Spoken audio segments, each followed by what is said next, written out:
Okay, I think we're going to get started. It's 5 after 5, and don't want to keep you later than you don't want to be here. So welcome to everyone, and thank you for coming this evening.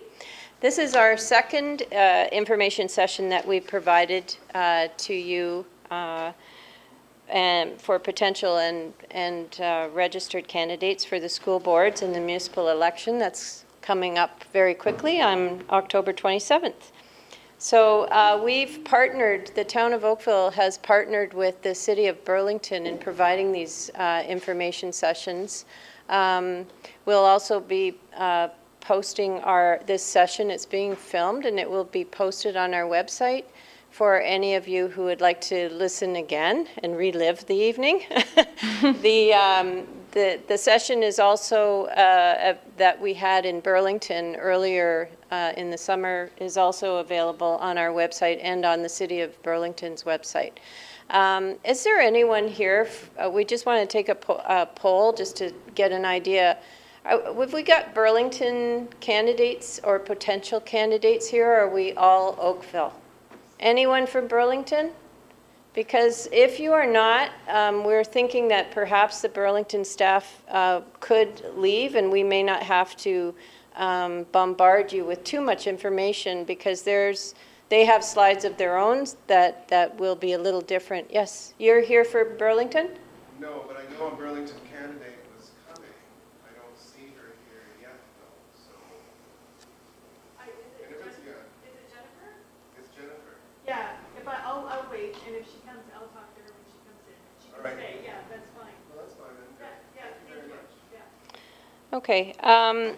So before, just so you know the idea of the evening, what we're going to do is start off with our guests that have privileged us with their presence. Here from the Ministry of Municipal Affairs and Housing, we have Terry Fenton, who's a senior municipal advisor, and also Bridget Ben, our municipal advisor.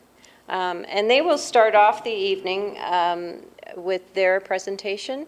And before we move on and let them take over, though, I'll introduce the others here that are in the room, just so you have an idea. I'm Vicki Titanic. I'm the town clerk here at the town of Oakville. I have Kim Gaglione here, who is our manager of elections. Bob DeHogue is our road corridor permit coordinator, the sign guy. Tristan McCready is our election coordinator. And from Burlington, we have Angela Morgan, who's the city clerk. We have Danielle, I'm going to say it wrong, Patosha, who is the manager of elections, and Amber Lapointe, who is the elections officer. So now that you know who we all are, we'll turn it over to the province and they'll do their presentation. All right. So as I've already screwed up the names. I'm sorry. As I was just announced, I'm Bridget Ben. I'm the municipal advisor for the Niagara region, the City of Toronto, and Dufferin region. Unfortunately, Karen Wallace, your municipal advisor for Halton, could not make it this evening, so you're stuck with us, but we'll make do. Just wanted to take a little bit of a lay of the land. How many municipal election candidates do we have? So is everybody running just for council? Any school board trustees? Okay. Do we have any incumbents here? Excellent. And has anyone not filled in their nomination forms? All right. So for those of you who haven't filled out your nomination forms yet, if you have any other questions, this training is specifically related a lot to the election finances, but you're more than welcome to come touch base with us at the end if you have any questions about the process for nominations or any of the more, I guess, administrative and process-related items. All right. Without further ado, we continue. So before we get going, I want to make a couple things clear. We're going to be covering items related to the legislation, the acts, and the items, the principles of the act. We won't be covering topics that are not addressed through the Municipal Elections Act, and that's things that our sign guy over to the left of me here will be addressing, as well as some of the presentations with more local responsibilities, such as alternative voting methods, municipal rebates, the use of municipal resources for currently sitting councillors, and so on. So as we know, the clerk is in charge of the municipal election. The clerk has the broad authority to run the election in the municipality. When we refer to the clerk, it means the municipal clerk and anyone who is designated to be in charge of the election, so other staff here that can help you. In terms of provincial legislation, you'll want to keep yourself abreast with the Municipal Elections Act and the regulations related to that, as well as the Municipal Act. And any further regulations for those of you who are running for school board trustee, that includes the Education Act. And these are all available online. At the end of the presentation, there'll be some links that can help you get a hold of some of these provincial resources. If you plan to be a candidate, once you have submitted a nomination, you then have a legal obligation to be familiar with the legislation and the rules that you must comply with. The province does not cover election signs, as I've mentioned already, and I'll keep some of these things, I'm just going to keep hidden home. The more you hear it, the more easier it will be for you to remember it. Some of these things are local municipal responsibilities, and you should know what rules are within your responsibility. That information will be available through your municipal clerk or other elections employees. As a candidate, it's important to know that you will be fully aware of the responsibilities regarding election spending and accepting campaign contributions. Accurate record keeping is a legislated requirement. We're often asked if every municipal election campaign requires a chief financial officer, and the answer to that is no. We do suggest that individuals familiarize themselves with Section 66 to 82 of the Municipal Elections Act, and as well as Form 4, which I'll briefly be going through as I throw it around at the end of the presentation. This guide will help you in organizing your records and how they have to be reported. Oh, yes. There are copies of Form 4 which may have been distributed to you. If not, they're available at the back of the room. We wanted to make it as easy as possible for you to get kick-started in terms of your financial thinking. The sooner you think about your finances, the easier it'll be for you to go ahead and jot all that down. You are required by the Municipal Elections Act to keep accurate records and open a campaign bank account.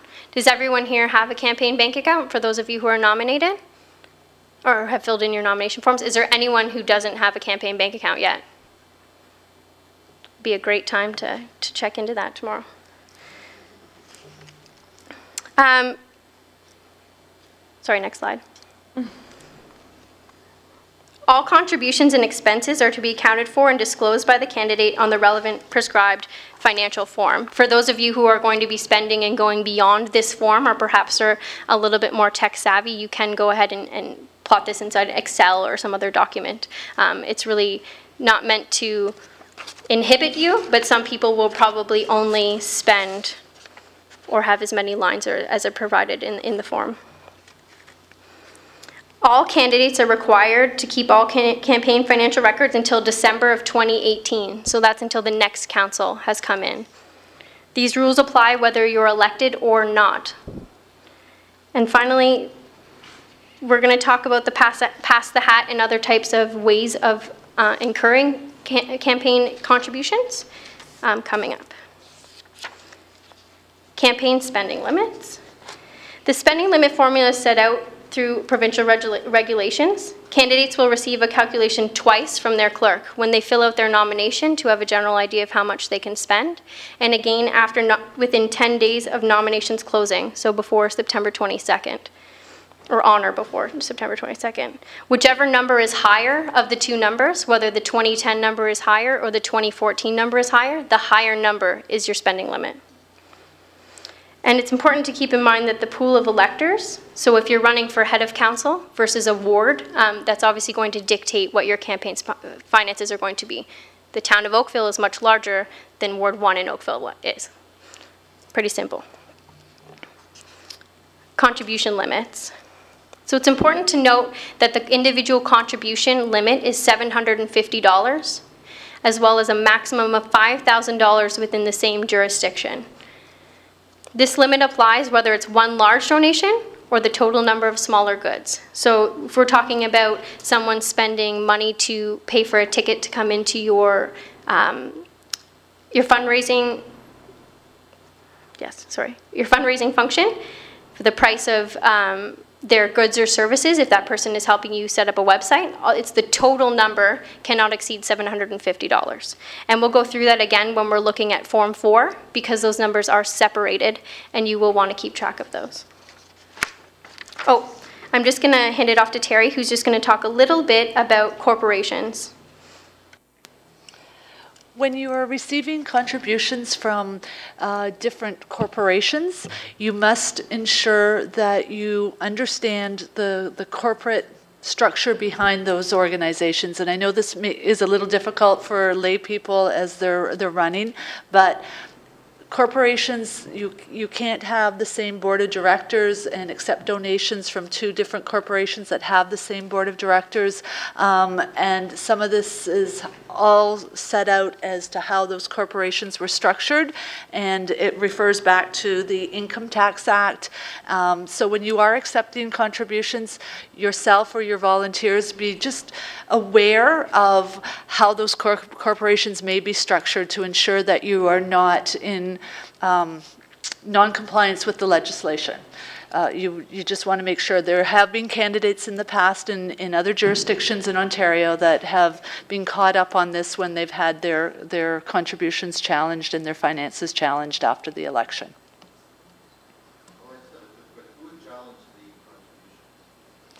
Another elector can challenge those, so they can take the candidate to or request a compliance audit on the finances of that candidate, and then if the council chooses to go ahead with that audit, then it'll be reviewed, or it can be taken to court. And in the one case that was taken to court, and the candidate was found in contravention of the legislation, because the one was a numbered company, another might have been in another name, and if you look below the surface, it appeared that those corporations might be related in some way. So it gets difficult as a candidate to kind of pull that information out, but as a candidate, you are responsible to ensure that you're not accepting over the contribution limits. Great. So each municipal council and each school board is a separate jurisdiction. For those of you who are running for a school board, in cases where you're running for a French school board or some of the separate school boards, the jurisdiction is not necessarily, Halton. I know for the French Catholic school board, it goes all the way from Simcoe to Niagara. So some of these contribution limits for yourself and making sure that people aren't over contributing, or if that person has already contributed $5,000, is not going to be contributing too much. So again, those fall within your responsibility as a candidate. Can I just add? It's also within the responsibility of those that are contributing to. So the onus is on them. They just might not be aware of the rules as a candidate is.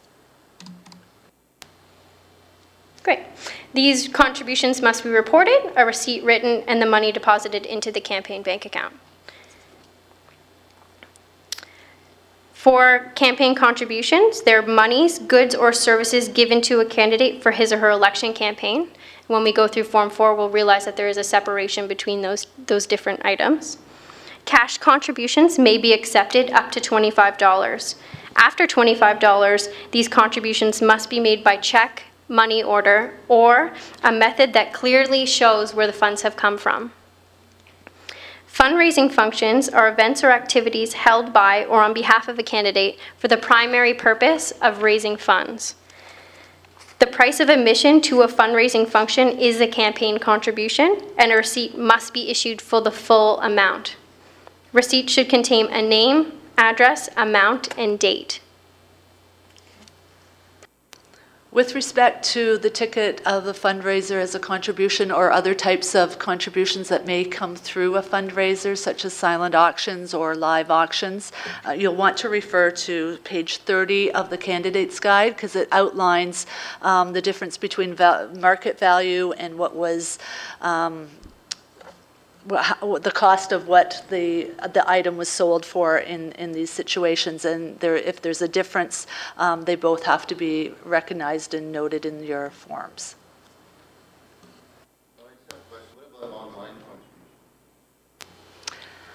That is the method that clearly shows where the funds have originated from. The Act does not talk about online contributions, so we can't give you a lot of details as to how that would work, because it hasn't been recognized in the Act yet. So you are responsible for ensuring that any method clearly shows who those funds came from, where they came from, and that you're accountable for that.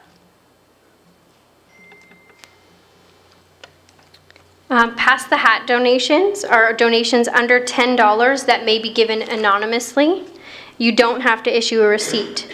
It's campaign income that's not considered to be a contribution, and the total amount received must be reported on the campaign financial statement. So on Form 4, when you're writing the attendance for a Pass the Hat fundraising function, if you have 10 people at the function and you have $100, you're within the $10 per person anonymous donation. If you receive $120 at the end of that evening, then you are not in contravention. You are in contravention of the Act. At that point in time, if you have a Pass the Hat and you see someone getting ready to put $20 in the hat, that's a great opportunity for yourself or someone else to pull that person aside and say, we would love to take your contribution. Let me just take you over here so we can issue a receipt, put your name, address. It's not that you can't take the money, it's that no more than $10 for an anonymous donation. An important note on volunteers.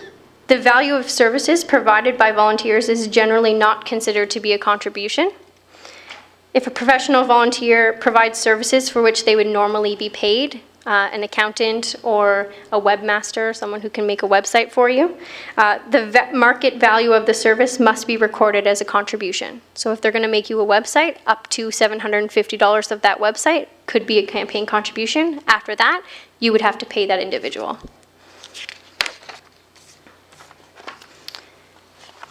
Campaign contributions can only be accepted from those who normally reside in Ontario, corporations, as Terry has mentioned, that carry on business within Ontario, unions that hold bargaining rights for employees, and the candidate is his or her spouse.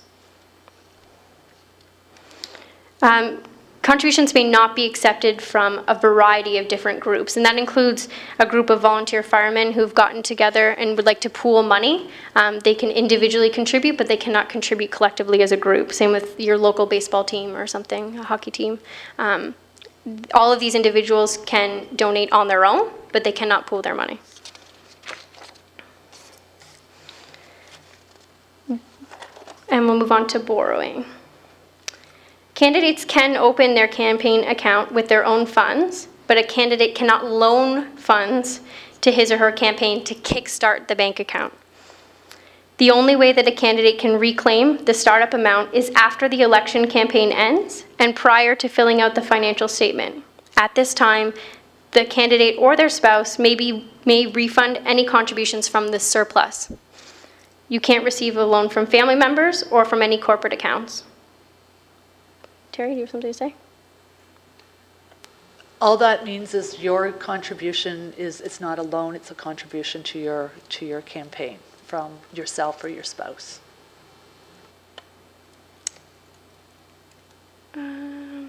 Okay. The loan is not considered to be campaign income, and paying it back is not a campaign expense. If you and your spouse guarantee the loan, the campaign goes into a deficit and does not repay all of it, you, because you're a guarantor of the loan, would be considering that the campaign, you personally are paying the rest of that loan. And any interest that the campaign pays on the loan is considered to be a campaign expense and needs to be documented.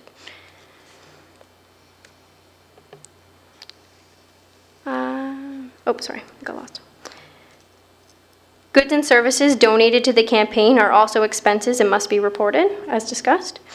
A receipt must be provided for fair market value, so someone can't undervalue their services or goods. Only nominated persons can incur expenses during their campaign period.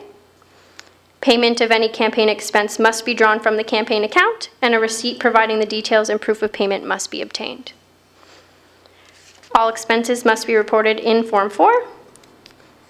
And if you ran in the last election, so for those incumbents that are here and would like to use leftover goods, so if you have any office supplies or signs, you're welcome to do so, but you have to determine the current market value for those items, and those need to be recorded as an expense. So there's no one supposed to be getting a leg up. That's the point of that.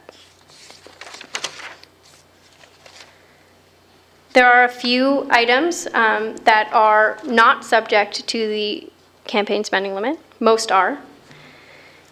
Expenses related to fundraising functions are exempt from the campaign spending limit, but they need to qualify as a fundraising function. So as I mentioned before, an event has to have the primary purpose needs to be raising funds for the campaign. It's not the secondary purpose, the primary purpose of it. An example, creating a brochure to promote awareness of a candidate that contains contact information on how to make contributions does not qualify as a fundraising function. And then the next slide just also includes some other items. Next slide. So audit and accounting fees. If you are subject to a compliance audit, as we said, those items don't have to come out of your campaign. They're not counted towards your campaign spending limit or a controverted election. And part of the reasoning behind that is some of these expenses are quite large, and if you have a small campaign, then you'd be over your spending limit very soon. That's why it's so important to just fill out Form 4. Financial reporting, so your financial statement Form 4, in whatever form it comes in, needs to be filed before 2 p.m. on March 27th. If you feel like you won't meet the deadline, you have to apply to the courts for an extension, as well as notify your clerk before 2 p.m. On March 27th. And your clerk is allowed to ask for proof that you have gone to the courts. We actually have a lot of people that call us probably into the next election period, so not 2014, but in 2017, 18, saying that they want to run again, but they ran in the last election, but they didn't file their Form 4s. And because they didn't file with the courts in time, they'd have to ask the court to review their application, and there's no provisions in the Act to deal with it after the legislated time frame. So it becomes an interpretation on the parts of the courts to deal with those specific applications. So that's why we're trying to really drive it home in our presentations early on. If you don't file your Form 4, you may not be eligible to run in the next election. And it becomes costly. You're also required to fill out your Form 4 if you're acclaimed, if you withdraw your nomination. So if you filled out your nomination and paid your nomination fee, you got to fill one of these out. Even if Hi. you withdraw. For school board. Yeah. Candidate, which covered more than one municipality, can you file the Form 4 in any of the municipalities that applies, or do you have to go back to the one you filed the nomination? It's the municipality that you filed your nomination form with. All right. Switching offices. If a candidate decides to run for a different office on the same council or school board, and both positions are elected at large, everything from the first campaign is transferred to the second campaign. There are examples of this in the ministry's candidates guide, which I'll speak to when we get to resources. If the candidate decides to run for a different office on the same council or school board, and one or more of these offices is elected by ward, the two campaigns must be kept separate. So that includes separate bank accounts, you have to kind of start anew if you choose to do that.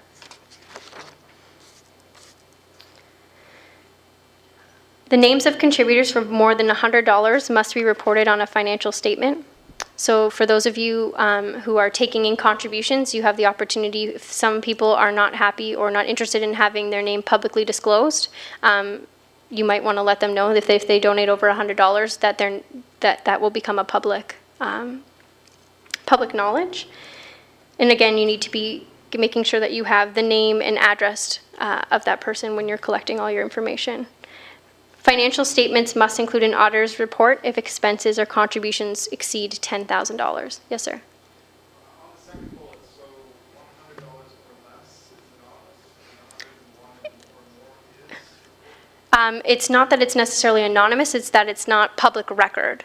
So you have to be over $25, $10 is the only anonymous number, right, that you're looking, sorry, $25 is not. $10 is anonymous, anything above $10 is not anonymous, you need to be taking track of that, but it does not become public record. Only the ones over $100 become public record. It is still a good practice to keep all that information on hand. Yeah.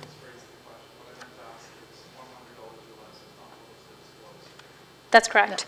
And then when we get to the Form 4, we'll be talking about, you know, a single contributor may not contribute $100 the first time around. They may contribute $10 here, $5 here, and then suddenly they're at $105, and if you haven't been keeping track of it properly, then you may not have all the information that you need, right?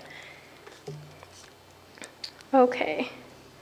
And again, the last bullet there, the clerk is required to make financial statements available to the public in electronic format free of charge. And the ones that would be part of that financial statement would be those who have contributed more than $100. Oh, sorry, that's okay. That was my mistake. We're on 19. Thanks. No problem. If your campaign runs into a deficit, oh, go back one, sorry. Thank you. You must notify the clerk before December 31st of this year to get an extension on the campaign to fundraise funds to get yourself as close to or into a surplus. The campaign financial statement deadline is Friday, March 27th at 2 p.m. Candidate may also apply to the courts, as we mentioned. And supplementary campaign filing deadline, where an extension is granted, is September 25th of 2015. When filing a financial statement, a candidate with a campaign surplus must pay the entire amount to the clerk. Prior to paying over any surplus funds, this is where the candidate is entitled to refund the contributions that they or their spouse made to the campaign. So that is the lesser of the amount of the relevant contribution or the surplus. In some cases, you know, one is obviously going to be bigger than the other. The clerk is required to make surplus monies, or to place surplus monies in a trust fund for the use of a candidate if there's a recount, an application for a controverted election, or a compliance audit, as we've discussed. If not, it becomes the property of the municipality or school board. And again, we discussed the campaigns automatically close on December 31st. Here we have a bunch of suggested practices. Storing receipts in a secure place, as they're very valuable documents. Receipts must be signed by the candidate and or his or her designate. It's good practice to have a receipt that's a multi-part form, one that the contributor keeps that has all the documented information about the contributor, as well as the receipt that's presented to the individual who contributed, the donee, which is also good for them in terms of keeping track of how much money they've contributed to others' elections. Opening a bank account which provides monthly statements and canceled checks. Sequentially numbered receipts. Producing duplicate deposit slips for every deposit. Listing the names of the contributors or amounts received from each. Maintaining a petty cash fund. So keeping in mind that at any time the cash on hand plus the total amount of invoices should equal the original amount of the petty cash fund. The fund can be replenished periodically. Oh, and on to Terry. We get a lot of questions about people wanting to use their own personal credit cards to pay for these small little expenses. And this is where, if you do that, you have to reimburse that amount right away from your own campaign account. And this is why we always suggest the petty cash fund, because it deals with those. If you have the petty cash on hand, it avoids you having to use your own personal credit card, and then there's a whole trail that goes along with that you have to keep records for. So the petty cash avoids some of those issues. Sorry? The limit of petty cash? I'd say within reasonable amount of money that you can keep track of what's going in and out. You just need to make sure that the invoices and the petty cash numbers add up, right? So. Yeah, and what's safe in your campaign office or wherever if you have volunteers accessing it, then it's the security of the petty cash also that you have to be concerned about. Yes. You've mentioned this several times. Oh. Yeah, go ahead, sorry, sir. You've mentioned this several times now, canceled checks. Most banks do no longer provide canceled checks. All they will provide you if you pay for it is a photo copy of the canceled check. Is that acceptable? You're just satisfying your own documentation so that you can follow, I guess, where your finances are coming in and out. If a photocopy is enough that you can say, yes, this money didn't happen, then it's about satisfying your own, I guess, I can't think of the word, interest in terms of your bank account. And your obligations under the Act, yeah. Thank you. Sorry. Hi. So just to clarify, Sure. if we're purchasing something that's fairly large, that's a distance away, for example, signs, and you need to put down a deposit, and your campaign bank account restricts you to a certified check or a money transfer, could I use my personal credit card to put down the deposit and pay from my campaign account off the credit card? You can, just make sure you keep your documentation. It's always preferable to take it out of the campaign account. It is. But yes, with the transfers too, I don't know if some sign companies would accept something like that. With the electronic transfers? It's the same example we've said before, like if you're at a grocery store and you're buying 3 things for the campaign, but you're buying 5 things for your own groceries, you just separate. Like you just, every time you make a decision to do with money, you want to think about being as clear as possible, both for yourself and for other people. Because if someone's going to go looking through all of these, an elector is going to look through all of these, you want to be as clear as possible the way that you've laid out your funds, so you can feel confident that you won't even come close to having to face something like that. Yes? Can you use your credit card to transfer funds into petty cash? And can you actually transfer funds from one of your personal accounts to your campaign account? Should all be transferred into your campaign account. And then come through the campaign account. So if you're going to make a contribution to your own election of $300 and you're going to take $100, you want $100 of that to be your petty cash, you should move all the money into your campaign account and then take out the money from the campaign account that you want to put in your petty cash. Keep the trail as logical as possible. But you suggest that we should have a financial accountant to review all the financial transactions during the campaign, or is this after the campaign? I mean, the way, at this first time I'm doing this, but it seems very, you would need an audit, you would need a good auditor or auditing firm to review all financial transactions, correct? The Act does not require you at this point to have an auditor. If your campaign finances go over the $10,000, then all your documentation has to be audited, and there has to be an auditor's report. So that's in the financial reporting after the election, but the Act doesn't address the need for that. But you're correct in saying in that there are a lot of financial and accounting principles that apply to dealing with and managing your campaign finances. So that's up to the discretion of the candidate. Moving on to compliance audits.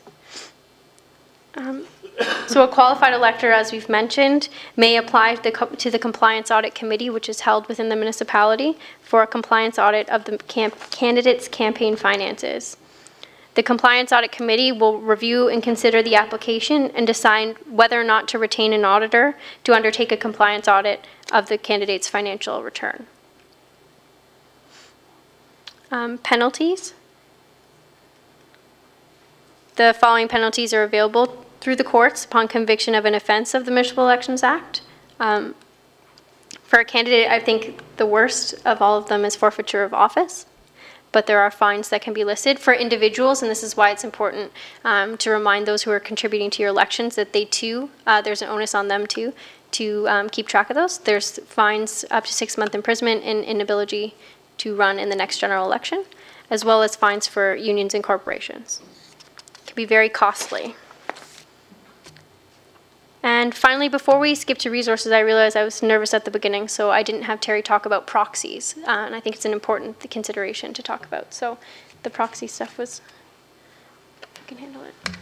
In some cases, an elector may not be able to attend the voting place to cast their ballot, and there are opportunities for that elector to to appoint a proxy, and the legislation under Section 44 allows, there's a process that a person would follow to do so. There's a form that has to be, an application that has to be filled out, and the person that's appointed has to attend the clerk's office and receive a clerk's certificate that proxy has been accepted. You can't be a proxy for more than one elector unless it's within the family, and there's specific limitations as to which family members, but the Act sets out what those are. And this often comes up to candidates when they're out campaigning. It's like, I can't get out to the polling station, and so you may be approached with that type of question. Sorry about that. Finally, moving on to some resources that are available to you. As I mentioned, the e-laws has all the electronic versions of the legislation that we've been talking about today. It's also important, if you haven't taken the opportunity, to download the candidates guide from the Ministry of Municipal Affairs and Housing. I say it every day and I still can't say it that well. Online, they have a really excellent candidates guide that kind of goes through a lot of what we've talked about today, can kind of bring some of the ideas home, as well as talking about some of the more process and administrative stuff that we haven't talked about for those of you who have not filed your nomination papers. And finally, we provided you with the contact information. So as I mentioned, Karen Wallace is your municipal advisor. And her cards, I believe, we put them at the back of the room. If anyone has any questions and would like to follow up with her, she'd be happy to answer them, as would I, but she would be really happy to answer them. And the Form 4. And then, without further ado, Form 4. So, unfortunately, I apologize, I should have gotten it so we could pull it up on the screen. Does everyone have a copy? Is everyone holding on to a copy now? Or has seen a copy? I just wanted to point out a couple of different things about it. Oh, amazing. Gotta love technology.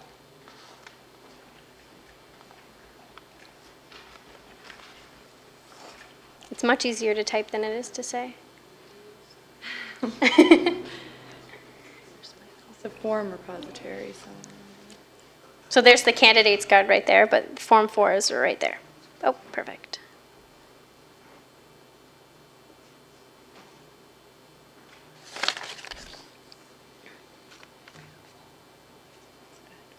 Mine doesn't load, so it might not load in the PDF format. I know sometimes at work I have difficulties with it. You may want to, if you go back and download it in the other format. I'm stuck. Oh, it did it. Oh, amazing. There it is. This is fancy updated technology. All right, so some of the stuff at the beginning is pretty simple. You're just going to be filling in your documentation. I will draw your attention to page 2, where you see all the lines and additions that look quite like when you fill out your taxes. If you fill this out online, it's very easy to put together. So this box C, statement of campaign income and expenses, you're going to fill this out at the end after you filled out Schedule 1, which is found, your schedules are on page 4. Yep.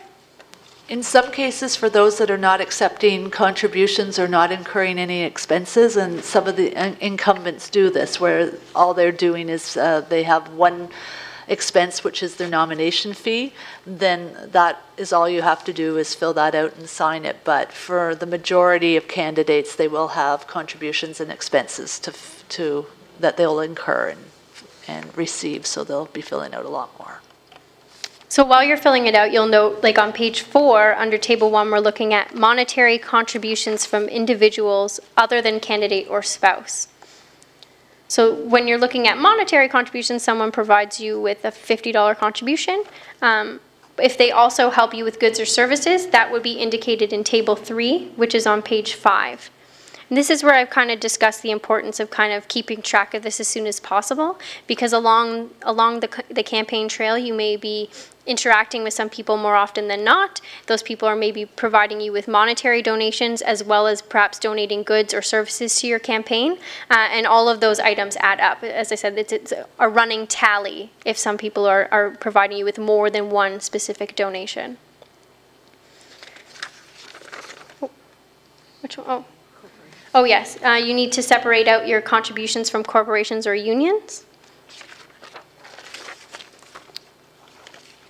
Same with goods or services from corporations or unions. So if a company donates something to you, you're going to put that in a separate line. And again, this is where the kind of the simple math comes into play in terms of making sure that the contributions are within the $750 limit. For part 3 for the incumbents on page 6, you'll note this is where you are going to be putting the market value of the goods and services, of the goods and materials from your previous campaign. So any existing office supplies or signs that you're going to be carrying over. On page 7 is when we get into a little bit more of the complicated pieces. Some of those have to do, as we said before, about doing silent auctions, or when you are going to be making an income, or I guess making money off of more than the market value. So if you have a silent auction and someone donates something for $100 and it goes all the way through to $175, you're going to be separating that money and that contribution a little bit differently based on that. And Terry can speak to that. The actual candidate's guide has some really good examples on how you work that through for your actual forms. But if it's $175, then the income is the $100 and the contribution is the $75, because it was deemed to have a market value of $100. But yet the contribution from the person that purchased it, which is over and above the market value, is deemed to be the contribution. So under part 3 of Schedule 2, other revenue not deemed a contribution is where your income of the $100 would go if it's over market value. And sorry, I'm just going to find the page in the candidate's guide so that if you want to make a note of that. It just sounds a little more confusing when we read it out. The example itself that's in the candidate's guide does go through it. It's when you read it, you're like, oh, I get it. And then we explain it to each other out, and then it sounds more confusing than it really is. But so once Terry finds the page, you'll be able to look at that for your own reference. Did you find it? I'll find it.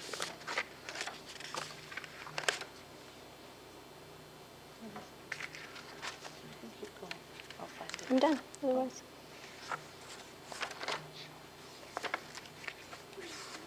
Oh, there it is. Oh, perfect. It was in, I think, it's in the back part of it, and it's under fundraising events and activities on page 30. And there's a couple of examples there. So it would be. That's it for us, otherwise. Oh, hi. Hi. My question is about the full address of contributors.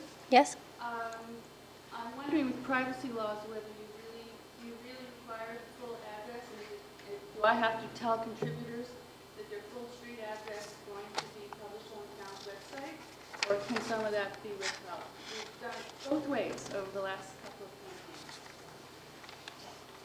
campaigns. I'm just looking to see what it says full address. Yeah, it says full address. I guess it has to do with the way that the municipality, like how they do. Do you do it by request, or? It would be full address for anything over $100. Yeah.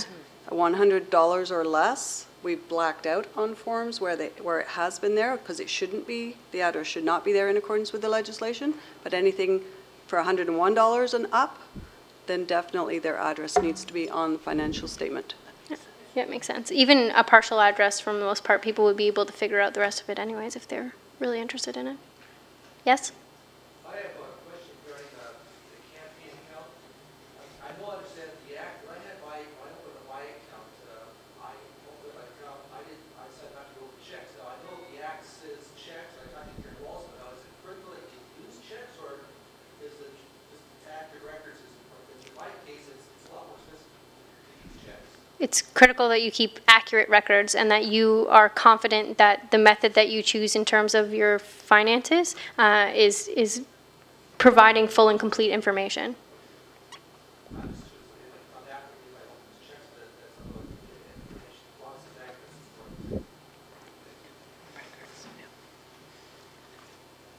Yes. On page 2, where it says cost to I'm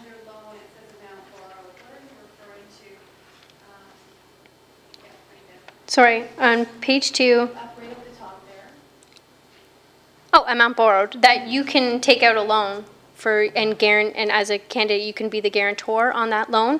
Say if you don't have any money yourself that you'd like to contribute to it, you decided that you'd like other people to contribute, so you take out a loan, or? No, it has to be. Oh, I lied, I'm sorry. The loan has to be from a lending institution. Oh, no, it has to be from a bank, Yeah. but as the guarantor, if they borrow money from a bank, then they would put it here. Yes, yes. Yes, so then my question is, if I, like I said, you don't loan yourself money, but I contribute to my campaign That's correct. to get it started, which is expenses up front, how do I take that off at the end? That's not on. Be the difference. It's the It's the difference of the surplus. Yeah, it becomes the surplus. When you work through the document, it will show what's left over. Okay, and if there's, let's say I loan my, or I contributed $2,000, and there's $2,500 left at the end in surplus, I can pay back myself $2,000 and then $500 goes to the municipality. Yeah. That's correct. The confusing part is when you think about it in a sense of loaning, I'm loaning myself money. Yeah, Yeah. and that's the thing. So Yeah. if you loaning yourself is not an amount borrowed from yourself, that would be if you took out a specific loan through a bank to begin your campaign. But contributing to it is what I'm guessing. Yes, That's that's what correct. you are doing. That's not Yeah. that line. Yours is a contribution. And just to follow up, how much can you loan yourself? How much, there's no limit on the amount of, you yourself could finance your entire campaign, although you do have to stay within your financial limits. You do not, at the end of the day, you want to put enough money in the bank that you're going to satisfy that money, you're going to spend that money within your limit. So it might not be to your best, your advantage to donate or to contribute to your campaign your full amount, because at the end of the day, the surplus is going to be going to your municipality. Right. Yeah, I guess, yeah, if we're taking 70/30, so 70% of might be going back to the municipality. Yeah, it depends on what surplus you're going to have at the end or how much money you think you're going to be getting. You just have to think about it a little bit. Sir, at the back, did you have a question? Oh, okay, sorry. That's it? I survived? Good. Oh, yes, I'm not getting off easy. Yes? Nowadays, some of those sheets are papers that are heat-sensitive sheets Yes. that die after a month or so, and you keep them in your binder and you open them up after a couple of months and they're blank. What do you do with them? Might be a good idea to spend 5 cents photocopying them at Staples. So if that sheet then becomes our blank, and then that photocopy would be accepted as Or you could staple the original receipt onto the photocopy. What you need to do is make sure, like heat sense, I completely understand, because sometimes when you look at a receipt, even from a week later, if it's hot, then it does that. You just want to make sure that you have a copy of that. I keep my record as just scanning, I scan Yeah. everything and then put files. Yeah. So that'd be a Yep, you just got to keep it. Yes, sir. A few slides ago, you had some various legislation that governs the election procedure. Yes. You had all the several statutes there, but could there be a municipal bylaw or locally enacted law that comes into play in any of the municipalities in Alton? Absolutely, and the sign guy will probably talk about that. These are just the resources that are specific, I just like calling them that are specifically related to the stuff that I've discussed today, that as it pertains to the province. There are definitely going to be some further regulations, and I'm sure that they'll be going through those with you, or if they aren't going through them today, that they can let you know all about them. You want to be as up to date on all of that as possible. And also for incumbents, there'll be policies of each of the municipalities that you'd have to adhere to during the campaign periods. Any other takers? All right, we'll Okay. pass it on. Thank you. Thank you very much to both of you. So we'll just move on to our agenda, the municipal agenda. Some of the things that we're going to talk about, they're not going to stay, I guess. We're saying goodbye to Burlington? Okay. Goodbye. There are a few slides then that we'll skip over because Burlington had a couple of slides in there. However, so what we'll talk about a little bit tonight is the accessibility measures, let you know what's in place and what we're dealing with in Oakville, what the process is. We'll talk a little bit about election signs, and then we'll have a chance for question and answer afterwards. Unless you want to interrupt, we'll be happy to take your questions as we go along. So, within accessibility, our staff has made visits to all of our locations and to ensure that all of the locations that we'll be using for voting are accessible in terms of lighting and transit and parking. We're also providing accessible voting at all of our advanced polls in Oakville. So we encourage anyone with those needs to make their visit to the polls on our advanced dates. It might be easier. On voting day, we do have one accessible location, and that will be here at Town Hall. All other locations will not have that option on voting day. I'd just like to clarify the accessible voting at advanced voting and on voting day includes hand and foot paddles, sip and puff device, and the audio for those people that are sight impaired so that they can cast a ballot independently should they wish to do so. And we have equipment that attaches to our vote tabulator machine, and you can actually still accept regular ballots at the same time that somebody could be casting an accessible ballot. Okay. This is actually a Burlington slide that we're looking at here, so some of it is, yeah, that's okay. I think we'll skip over the, yeah, okay. So now we're into the Town of Oakville voting process. Like I mentioned earlier, we are having 10 days of advance voting prior to the election here at Town Hall, as well as 2 days of advance voting at other locations that include other locations. The dates and the locations are all found on our website. If you want to, you can easily find them there. On election day, we're going to have 36 voting locations, and like I said before, one of which will be Town Hall, which will be town-wide, and will also have accessible voting. We'll be using vote tabulators. Just jump in anytime. Kim, she's just dying sometimes to jump in, I can tell. But we'll be using vote tabulators, which we have here this evening. At the end of this session, you'll be welcome to take a look at it. We're using paper ballots, which we will also show you samples of. And we are also asking voters to bring identification with them to the polls, along with their voter information card, which they will be receiving in the mail. So they'll need to show identification, plus they need to have that card with them. And we'd really appreciate it if you, in your campaign trail, could remind your voters to bring both of those things with them. It will make the voting experience a lot more pleasurable for everyone and quick if we can do that. The voting cards are going to have a barcode on them, so it'll ease the check-in time and the check-off of the voters list, so it'll all be done electronically at the site. Just to clarify at this point, if I may, we are having vote anywhere within your ward for this election, so there will be laptop electronic voter strike-off.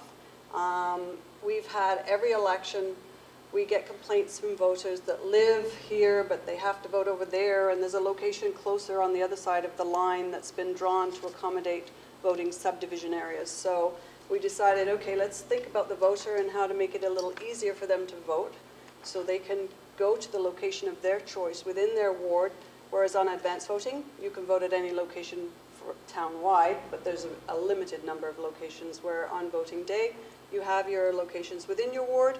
You can go to anyone you like. It will be electronic strike-off with the barcode that Vicki mentioned for scanning on your voter notification card, and it will get you through the process faster, and then it will allow us to do electronic check-off to see who has voted.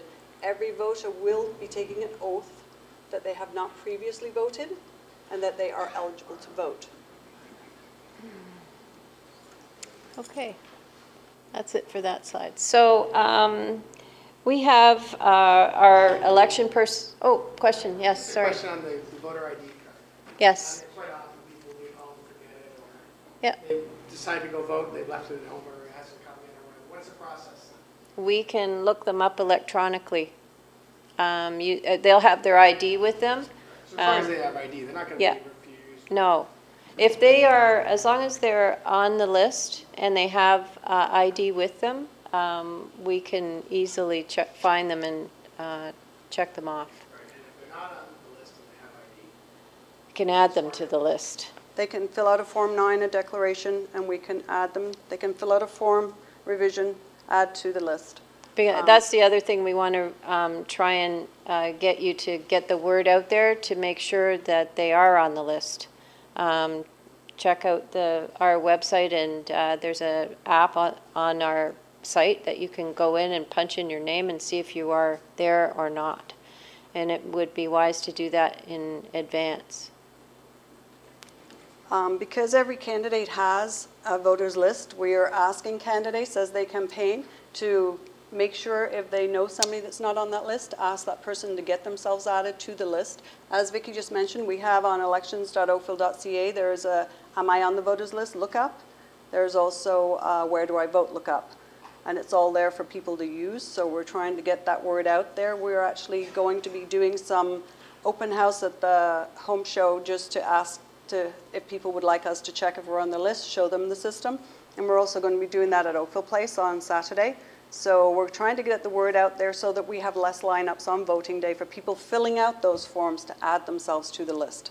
Every election, that's the backup.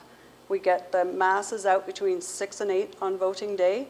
The lineups just get longer and longer, and then people find out they're not on the list, and they stand there and they've got to fill out forms, and it just backs everything up. So the more we can do to ensure that people's names are on that list ahead of time, the easier everything should go on voting day. Yes? Silly question, maybe. It's fine to get yourself on the list, and you've got, of course, this. But what about taking them off if they move away and pass away? Are they still on that list? They could be.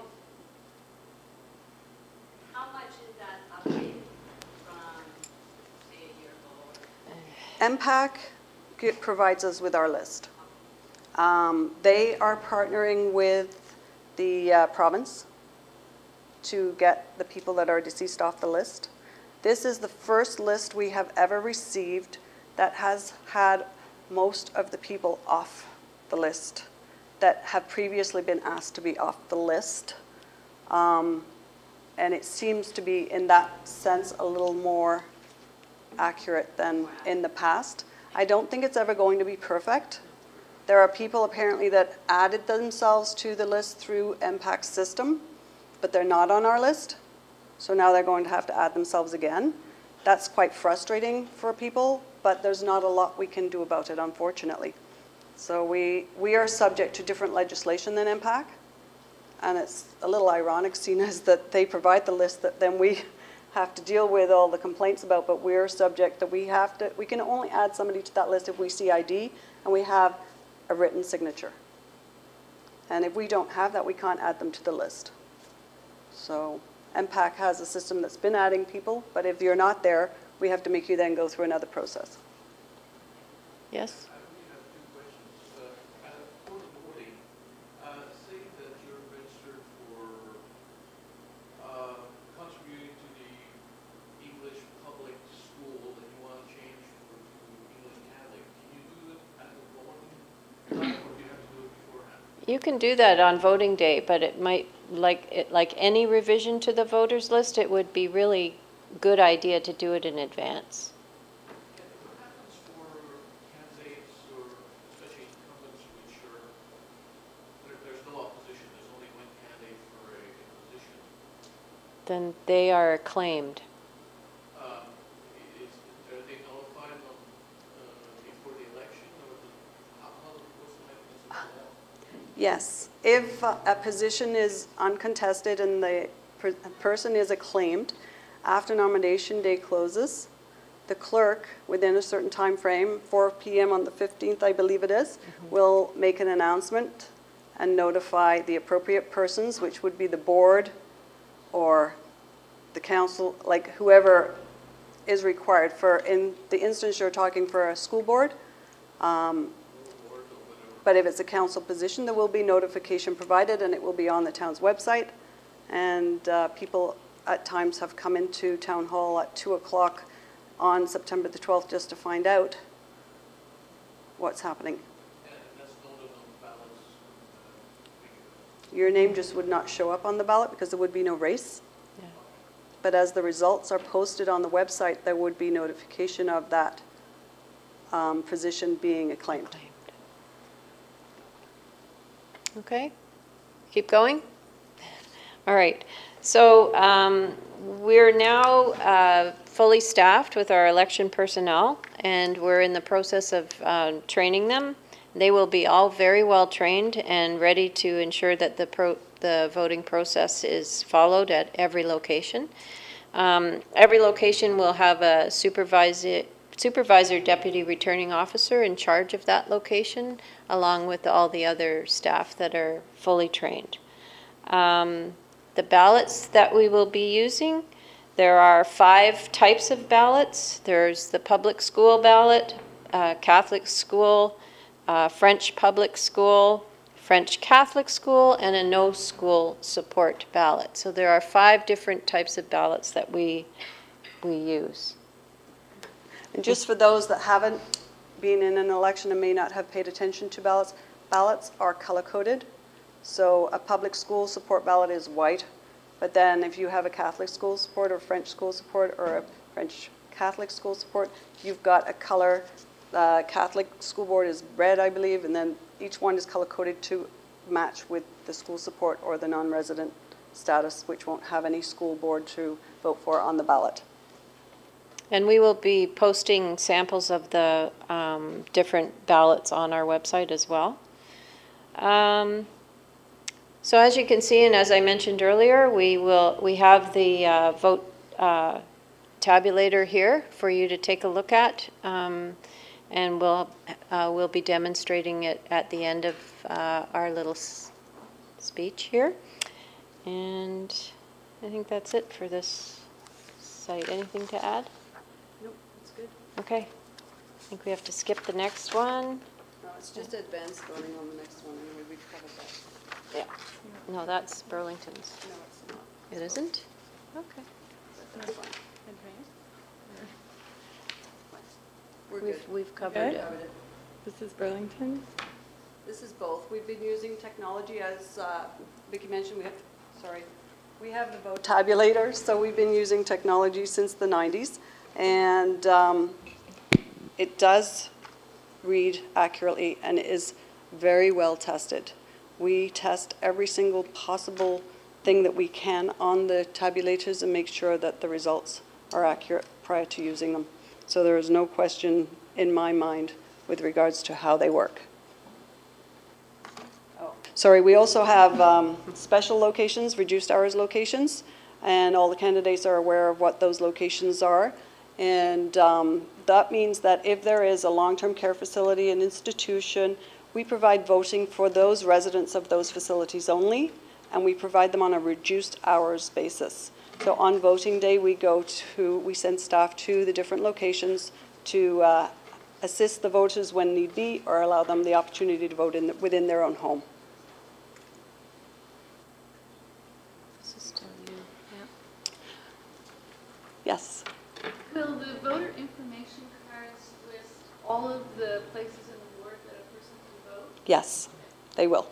I don't have a sample that I can give you, but they're on the one side of the card, because the package that will come will be a letter with everybody within that household's name. Within that package is also a card for each voter. So each voter has their own card, and it's got a list of the advanced voting dates on one side and the voting dates on the other for the locations and the date and the locations. We're good? All right, technology.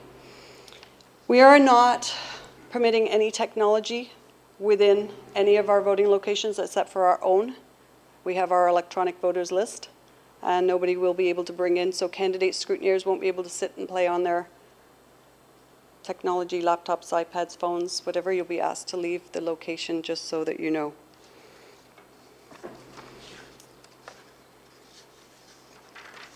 That's Burlington's. And this one's joint. So signs. I know everybody loves signs. They all have lots of details.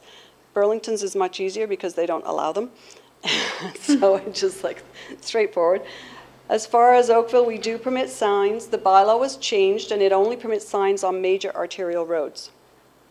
If you want to put signs on private property, you have to do so with the permission of the property owner. If your signs are vandalized, we don't charge for pickup. However, I'm not sure how that's determined. Bob's the expert, and I'll let him answer any questions you might have once I've just run through the spiel. Sign retrieval. If you have put your signs in an inappropriate location, they will be removed and they will go to sign jail. Bob will be looking after them for you, and you need to provide him 24 hours notice prior to getting those signs back. Between 8:30 and 4:30, Monday to Friday, and it's $50 cash pickup to get your signs back. So please be aware of that before you put any signs anywhere. And if you're sending somebody else to pick up your signs, you do need a letter of authorization, and there will be no sign pickup on voting day. I have a question about the sign location. I mean, we have a very large GO station. Do we have to consult with the provincial government prior to putting those signs there? I don't believe you can put signs there. If you are putting signs on GO station property, you have to get the permission of the provincial government, or GO or Metrolinx. That's considered private property. That's considered private property. So is there like a process? I wouldn't know. You'd have to contact them. No, I'm just wondering because your previous candidates, they never put a sign there on GO train properties. I don't believe they'll allow you to, and that's why people don't put them there, but you can contact them and try. If they do permit a candidate to put a sign on their property, then they have to offer that to every single candidate. In order to do that, I don't really think they'd want their property looking like that, to be honest. And they are also subject to being commercial, sign restrictions in the sign bylaw in other ways. Yes? The properties in town, private property, there's the road allowance is part of all of our properties. For instance, where I live, it's 14 feet deep or something like that of our lawn. Is that considered private property of the homeowner under this interpretation? So is that to say that somebody could come along our street and put a sign on near the end of our driveway that was on the road allowance, even though it was in front of our house, our property? Correct me if I'm wrong, Bob, but I believe you'd be taking them if they're on our road allowance.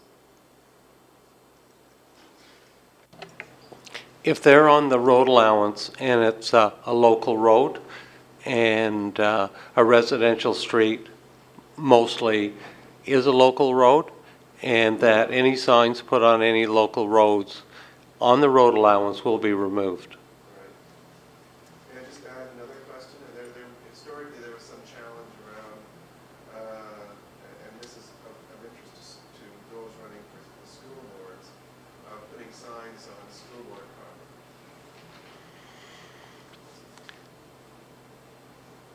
School signs. Yes, you would have to get the permission of the school board to put signs on the school board property proper. You could put signs on the road allowance adjacent if it's on a major arterial road. But those locations that become polling stations, signs are not permitted within 328 feet of any property line of any voting locations on both sides of the road. Thank you very much. Yes, sir. Do you give the definition of a major arterial road? We are going to get to that. We actually have some maps we're going to show you. I'm just going to go through some more of the rules so that everybody gets the, if you can bear with me. Thank you. So, signs are only permitted on major arterial road allowances. They're not permitted on any road allowance, local or collector roads, traffic islands, center medians, boulevards, parks, municipal buildings, harbors, hydro poles, trees, and town fences. This is actually wrong. It should say September the 12th because our bylaw permits signs to go up on September the 12th on nomination day. And they will be removed by the 29th? Yes. Or you will be losing all of your sign deposit in order to be in compliance with our bylaw. We have the candidate's guide, which has every candidate has access to on the website. If they don't have a paper copy, there is information in there on the signs. You cannot put up an election sign without paying a $200 deposit to the clerk's department first. Every candidate receives a sign application. I also give you Bob's card, so if you have questions, you can contact him directly. Your sign deposit will be retained for 30 days after voting day before you get it back, and that's based on going around and the complaints we received that there are still signs laying around that need to be picked up. And our staff, Bob, will be taking care of that. We'll be picking those signs up and then deducting from your... As a condition of our sign bylaw and the election appendix, we have to keep your signs in our compound for 30 days after the election. After 30 days is when we go through the signs that are in sign jail and assess fines to people. So your refunds of your sign deposit, how much you're going to get back, isn't going to be processed till following that date. Well, I have a question about the signs on the utility poles. How high can they be put on the poles?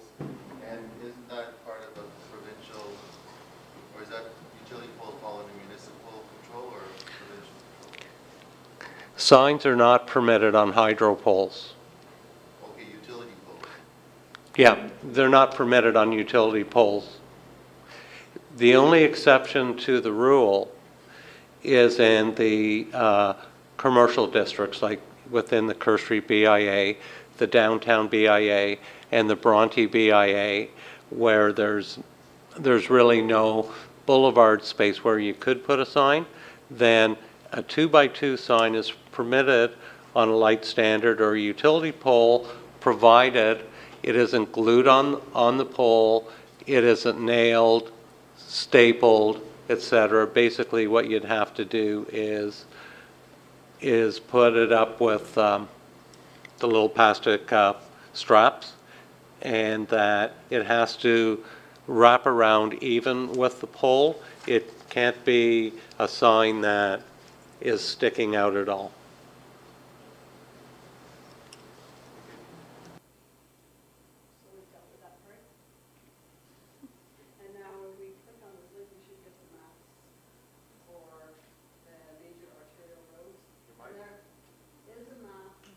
Your mic.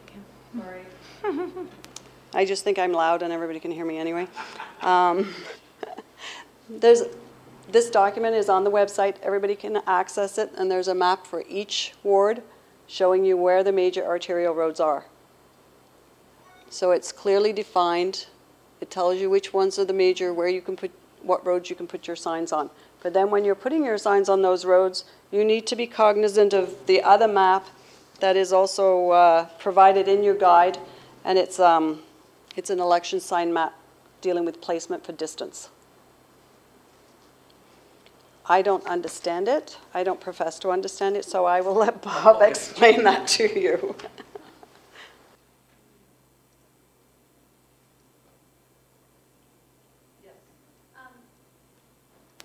I didn't see the word tape as not being allowed. Can you use tape to put up a sign? No, because tape will stick to the pole. Yes? What changed since last year about sign placement? The arterial road, because they used to be allowed on all roads, and now it's only major arterial roads, so it's not that we're going to see them on every street in Oakville all over the town, just on the major arterial for each ward. And at some rec centers, they have a public posting board outside. Are we allowed to put any posters there? That would be a town facility, yes. Yes. There are some arterials that run by parks. Can you put a sign on the space between the sidewalk and the road, or is nothing at all if the park is behind there? Yes, you can. It can be on the road allowance adjacent to a park, but it cannot be inside the park, and any areas where there is a building on it, like Town Hall, River Oaks Rec Center, Glen Abbey Rec Center, signs are not permitted around adjacent on the road allowance there at all. So this is the drawing that tells you the spacing for where your signs can go. If you don't understand anything on that, please call Bob.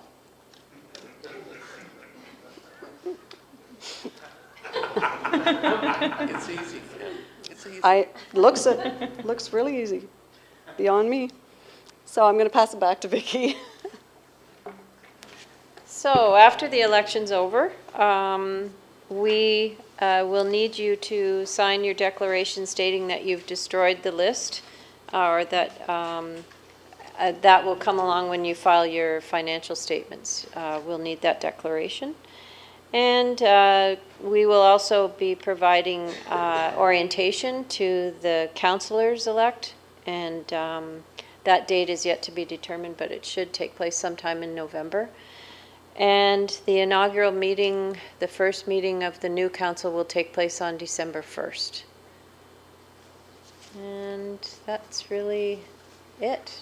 One thing, other than, yeah. Before we get to all your questions, I just do have a question for you. Everybody knows candidates and scrutineers and the rules around them entering locations and being in locations. Do you need me to explain that or just give you an overview? Okay, so candidates and scrutineers, only one candidate or their scrutineer can be in any location at the same time. You cannot be in a voting location, a candidate and a scrutineer of that candidate at the same time.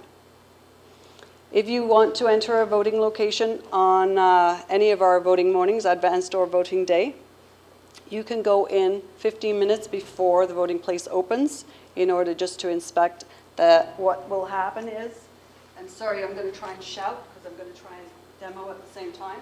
What will happen in the voting location on voting morning, our staff will be busy getting set up and setting up their laptops, which are in our voters list. They'll be setting up the location so it flows for all of the voters to go through. They'll have this huge ballot box, which gets bigger all the time, but it has to accommodate our tabulator. You can come down here and have a look at this after if you'd like, but this is our vote tabulator that sits on top of this ballot box. If this box gets full of ballots, it will get very, very heavy, and we won't be able to lift it.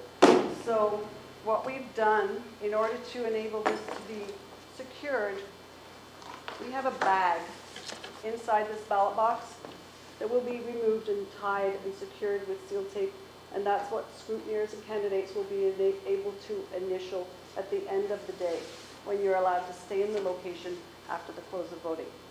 Or during the day, if the ballot box gets full, we'll be emptying the box and putting a new bag in so it doesn't get too full by the end of the night. Exactly. So this bag is very secure. It's been very well designed. It's Velcroed into this box so that nothing can get behind it. It's industrial Velcro, so it won't come off very easily. But it solves the problem of how we get our boxes back at the end of the night, because once they're empty, they're light. But when they're full, and trying to lift this, tip this, or do anything with it is pretty much impossible. So you're in the voting location in the morning and you're in there before they open. There will be seal tape on this once the tabulator's in place and turned on. They'll be printing a zero totals tape. They'll put that on the wall for you to have a look at, but they'll print a second one and keep it attached to the tabulator all day. Then, as the day progresses, they'll have sealed this box up and you can initial it. No signatures that are identifiable as candidates, please. It's not our campaign, no campaign literature. You cannot wear a t-shirt or clothing or caps or anything with any campaign literature on it or identification for a candidate or a scrutineer in the voting location. No material whatsoever. If we see anything, it will be removed, and we'll be asking people to leave or however that goes. We try and make it as easy for you as possible so that you can see what's going on. We train our staff to be so good. We try and get them to know every step, but I'm sure you can all understand when you're training around 500 or 600 people to work one day, it's not an easy feat, and getting the retention of all that information in there takes some, what should I say, it's a goal anyway. We try and get as much imparted to everybody as we can to make the day as successful as we can, and we appreciate any help that our candidates and scrutineers can give us in making our locations seamless and smooth and getting us through our day, because it's a long day. As you'll know, if you've done it before, by the time that 8 o'clock comes around and there's still like 40 people lined up wanting to vote, the location is closed, but anybody in that lineup gets to stay and vote. So then we get to do our close down procedure, which part of that is turning off our tabulator and doing another tape with the results, and that's where all the scrutineers and candidates want that tape. Well, the first one that comes up at the end of the night is ours, because it goes with our zero tape that's attached to the machine, and that goes back to Town Hall. The second tape we print is for you on the wall to, at your leisure, go and write all your results, and you'll have the results before we do. It seemed to happen in the last couple of elections. Everybody else knew what the results were before I did, so it's great. But you have phone systems and stuff going, and I don't know how that works, but it's pretty amazing. Oh, you're good. Thank you. I thought I might get away with not being able to talk tomorrow, but thank you. So in a nutshell, I've covered briefly how it's going to be. I know there are a lot of changes this election for those that have done previous elections, and that being laptops at the voting location instead of paper lists. You're not going to be able to check those laptops the way you could a paper list if we had a quiet time. Unfortunately, that's not the way it works when you have electronic lists on a computer, but it does make it really easy for us to barcode scan those cards, look up a name and address of a voter, and it's more accurate. And especially when you're working and it's like 7 o'clock and you've been there since 9 o'clock that morning and you're trying to find a name and you can't find it. And then you make somebody fill out a form because you can't find them on the list, and then later we find out that person was already on the list. So we're trying to make it more streamlined, more efficient, and better for everybody. So I hope that answers most of the way the day is going to flow, but I'd be happy to take any questions. Just a question, the limited time, I'm talking about the seniors place in line for that poll for the residents. When that closes at 2:30, what happens to the poll box? Every reduced hours voting location is going to be returned here to Town Hall. And we have the one accessible voting location here at Town Hall for accessible voting equipment. So we're going to use that tabulator, because it's a town-wide one, to feed the reduced hours ballots into. They'll be fed into that tabulator either during the day if there is a slow period, or at the end of the day if there is not. Any other questions? Wow. Hi. Broader question. Is there any specific rules around social media marketing, around campaigning? Because I know it's sort of a new ground to cover for a lot of people. And is it a free-for-all, or is there certain obligations or certain limitations? To be honest, I'm probably not the best person to ask that question. Technologically challenged as I might be at times with Facebooks and Twitters and all those things, there's a lot of people using them. I don't believe there are any rules. I don't know what they cost. If there is a cost associated with it, you have to make sure you calculate that expense. I don't think it's something the province has really considered at this time. It's new in everything, although it's not new, it's been around. But I know there are candidates using social media. And we don't put social media, other than a website URL on our website. That's the only thing we do list. We won't be listing any other information other than your regular information. Yes, sir. So can we use social media to raise funds, like crowdfunding, for example? That would have been a ministry question. If you want to say, that would be a ministry question. There you go. Good.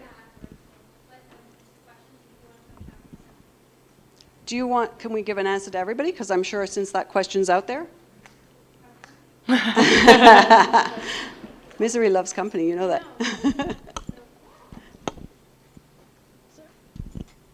Let me just better understand the question. Okay, so crowdfunding, and you're saying like on Facebook? Using Facebook as a medium, and crowdfunding is something separate than on Facebook, but can we raise funds in basically those fashions? Similar to the example that I provided in terms of putting forward a brochure with information about raising funds, it's not necessarily a limitation in terms of getting funds that way, but understanding that that would not be considered to be a fundraising function, if I'm not mistaken, right? Can we take it back? Can we take it back to our elections team? And we'll post it on our website. How about that? It's new and it's... Yeah, some of the Elections Act is silent on a lot of things. It's written in 1996, so way before electronic, things like PayPal, way before, social media, Facebook, anything like that was even thought of, let alone as popular.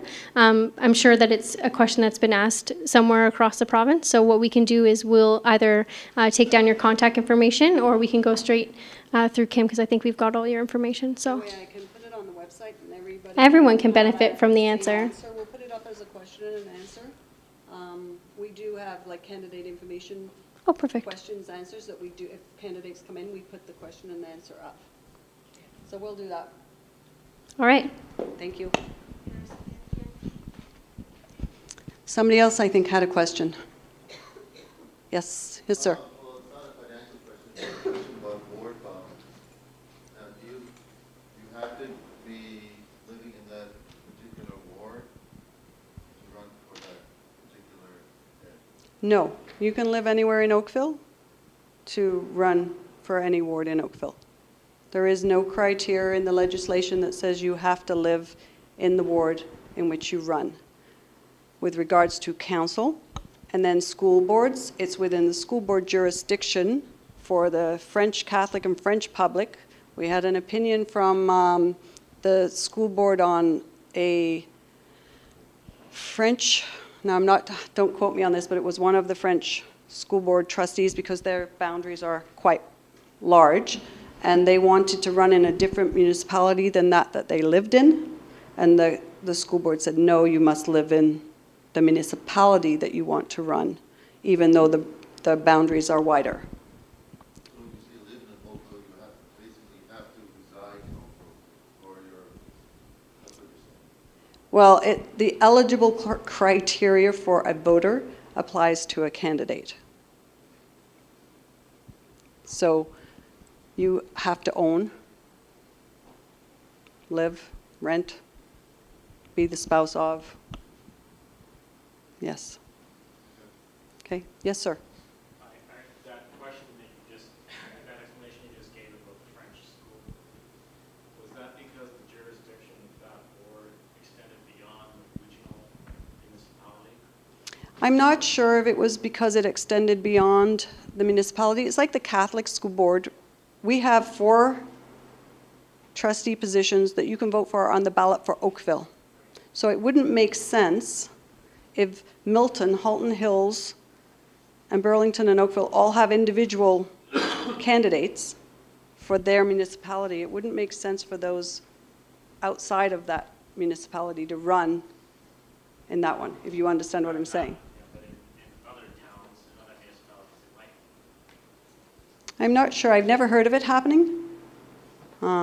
But within the ward, there is nothing that says within Oakville that you have to live within the ward in which you're running. Nope. I got an answer and a question? You have to live within the jurisdiction of the school board. So you could, the jurisdiction for the French Catholic School Board, as I mentioned in my presentation, goes from like Simcoe all the way to Niagara. So you would just then fill out your paperwork with the clerk in the municipality that you live in, but you can run in another municipality if the school board jurisdiction is outside of that. Because you technically, Oakville is part of that jurisdiction. But the school board is giving different information, so that may be something that we need to get checked out too. Perfect, and we will also clarify the answer to that question. Yes, sir. Other than using the town's logo on your election sign, what other restrictions are there on your public signs? Do we have restrictions on the signs? We don't regulate what a candidate puts on their sign. We don't regulate what a candidate puts on their signs. Oh, that raised a lot of questions. Just to clarify, we can put the town of Oakville logo on our sign? You cannot. You cannot use our logo on any of your campaign material. You cannot use any corporate resource on any of your campaign material. Yes? So, we have a situation in Burlington where someone is putting re-elect on a sign and they're not in a re-elect position. There's no rule, they can just go ahead and do that? I think that's correct.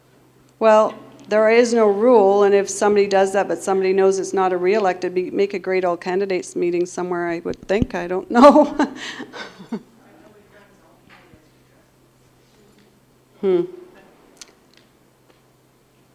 We don't, like I say, we legislate where they can go, but not what is in them. That's part of your campaign material. We don't look at your campaign material and tell you what you should put in it and what you shouldn't. So therefore, it's the same with a sign.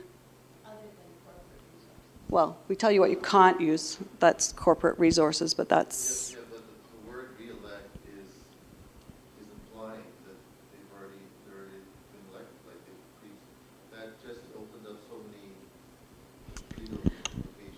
Right? Unfortunately, that's not something we monitor, but even from a perspective, I know there have been a number of candidates over the years that have been a incumbent in another municipality somewhere and they've moved. And they use the word re-elect. Is that wrong? Yes and no. It's a technicality, but it's not something that we actually police, so. Sorry? The general public assumes they assume if something says re-elect that it's legitimate. I've asked lots of people.